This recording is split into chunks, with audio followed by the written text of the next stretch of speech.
ଆଜିର କାହାଣୀ ବିଷ ଅମୃତ। ବୋହୂଟି ଅନୁଭବ କଲା ଏ ଘରେ ତାର ଶାଶୁ ରହିବେ ନହେଲେ ସିଏ ରହିବ। ଦି ଜଣ ଏକାଠି ରହିବା ଆଉ ସମ୍ଭବ ନୁହେଁ। ତେବେ କେଉଁ ଉପାୟରେ ସେ ଶାଶୁ କବଳରୁ ମୁକ୍ତି ପାଇବ? ତାଙ୍କ ପୁଅ ତ ମାତୃଭକ୍ତ, ଏ ବୁଢ଼ୀ ଖଣ୍ଡକ ବି ମହାଚତୁର। ପୁଅ ଥିବା ଯାଏ ତୁନି ରହୁଛନ୍ତି, ଆଉ ପୁଅ ଗଲା ପରେ ତାଙ୍କର ଅସଲ ରୂପ ବାହାରୁଛି। ସେଦିନ ବୋହୂ ସ୍ଥିର କଲା ବିଷ ଦେଇ ଶାଶୁକୁ ମାରିଦେବ। ଜଣେ ଆୟୁର୍ବେଦିକ ଡାକ୍ତରଙ୍କ ସହ ତାର ଭଲ ପରିଚୟ ଥିଲା। ତାଙ୍କୁ ସେ ସବୁ କଥା ଜଣାଇ କହିଲା, ଏମିତି ଗୋଟେ ବିଷ ଦିଅ ଯୋଉଟା ବୁଢ଼ୀକୁ ଦେଲେ ସେ ଚଟ୍ କରି ମରିବ ନାହିଁ, ମାତ୍ର କିଛି ଦିନ ପରେ ମରିବ। ଡାକ୍ତର କହିଲେ, ଠିକ୍ ଅଛି, ମୁଁ ଔଷଧ ଦେବି ଯେଉଁଟା ଖାଇଲେ ସେ 6 ମାସରେ ମରିବେ। ମାତ୍ର ଏଇ 6 ମାସ କାଳ ତୁମେ ତାଙ୍କୁ ଭଲ ବ୍ୟବହାର ଦେଖାଇବ, ନହେଲେ ସେ ସନ୍ଦେହ କରି ତମ ହାତରୁ କିଛି ଖାଇବେ ନାହିଁ। ବୁଦ୍ଧିମତୀ ବୋହୂ କହିଲା, ସେ କଥା ମୋ ଉପରେ ଛାଡ଼ିଦିଅ। ଡାକ୍ତର ବିଷ ବୋତଲ ଦେଲେ, କହିଲେ ଥରକୁ ମାତ୍ର 5 ଟଙ୍କା।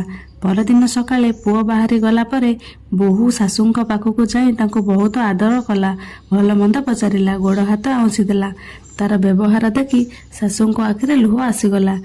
ଦ୍ୱିପହର ବେଳା ବୋହୂ ଯେତେବେଳେ ବିଷ ମିଶା ଭାତ ତରକାରୀ ଆଣିଦେଲା, ଶାଶୁ ମହା ଆନନ୍ଦରେ ତାକୁ ଖାଇଦେଲେ। ଏମିତି ଚାଲିଲା 5 ମାସ କାଳ। ଘରେ କଳି କଜିଆ ସମ୍ପୂର୍ଣ୍ଣ ବନ୍ଦ। ବୋହୂ ପ୍ରଶଂସା କରେ ଶାଶୁକୁ। ଶାଶୁ ପଡ଼ୋଶୀଙ୍କ ଆଗରେ ବୋହୂର ପ୍ରଶଂସା କରି କହନ୍ତି, ଲକ୍ଷ୍ମୀ ପ୍ରତିମା। ପୁଅ ଏସବୁ ଦେଖି ଆଶ୍ଚର୍ଯ୍ୟ ହୁଏ, ଖୁସି ବି ହୁଏ। ଦିନେ ସଞ୍ଜବେଳେ ବୋହୂଟି ବସିଛି, ଶାଶୁ ତା ମୁଣ୍ଡ ଆଉଁସି କହିଲେ, ତୁ ପରା ଏ ଘରର ଲକ୍ଷ୍ମୀ, ନିଜ ଦେହର ତୁ ଯତ୍ନ ନେଉନୁ କ'ଣ କାହିଁକି?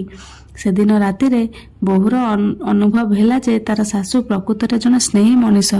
ଆଗରୁ ସିଏ ତାଙ୍କ ପ୍ରତି ଖରାପ ବ୍ୟବହାର କରୁଥିବାରୁ ଶାଶୁ ବି ତାକୁ ଗାଳିମନ୍ଦ କରୁଥିଲେ, ନହେଲେ ନିଜ ମା ଓ ଶାଶୁଙ୍କ ଭିତରେ ତ କିଛି ଫରକ ନାହିଁ। ଏ ଉପଲବ୍ଧି ଆସିଲା ବେଳକୁ ଢେର ଡେରି ହୋଇଗଲାଣି। 5 ମାସ ହେଲା ସେ ପ୍ରତିଦିନ ବିଷ ମିଶେଇ ଖାଇବାକୁ ଦେଉଛି ଶାଶୁଙ୍କୁ। ତା ମୁଣ୍ଡ ଘୁରେଇ ଦେଲା। ସେଦିନ ସଞ୍ଜ ବୁଡ଼େ ସେ ସବୁ କାମ ଧନ୍ଦା ଛାଡ଼ି ସେଇ ଆୟୁର୍ବେଦ ଡାକ୍ତରଙ୍କ ପାଖକୁ ଧାଇଁଲା। ଡାକ୍ତର ପଚାରିଲେ, ବୁଢ଼ୀକୁ ଭଲ ବ୍ୟବହାର ଦେଖାଉଛ ତ? ଅପେକ୍ଷା କର, 6 ମାସ ନ ପୁରୁଣୁ ସିଏ ଆଖି ବୁଜିବ।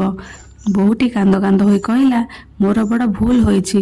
ମୋ ଶାଶୁ ଆଦୌ ଖରାପ ଲୋକ ନୁହନ୍ତି, ମୁଁ ଖରାପ।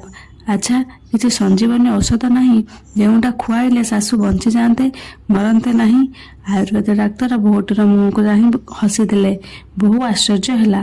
ଡାକ୍ତର କହିଲେ, ମୁଁ ଆପଣଙ୍କ ଶାଶୁକୁ ଆଦୌ ବିଷ ଦେଇନାହିଁ, କାରଣ ମୁଁ ସେଦିନ ଆପଣଙ୍କ କଥା ଶୁଣି ଜାଣିଥିଲି ସମସ୍ୟା ତାଙ୍କ ପାଖରେ ନାହିଁ, ଆପଣଙ୍କ ମନରେ ଅଛି। ମୁଁ ଦେଇଥିବା ମହୁ ମିଶା ଔଷଧ ଆପଣଙ୍କ ମନର ବିଷକୁ ମାରି ଦେଇଛି। ଯାଆନ୍ତୁ, ଗ୍ଲାନିମୁକ୍ତ ହୋଇ ଘରକୁ ଫେରି ଯାଆନ୍ତୁ।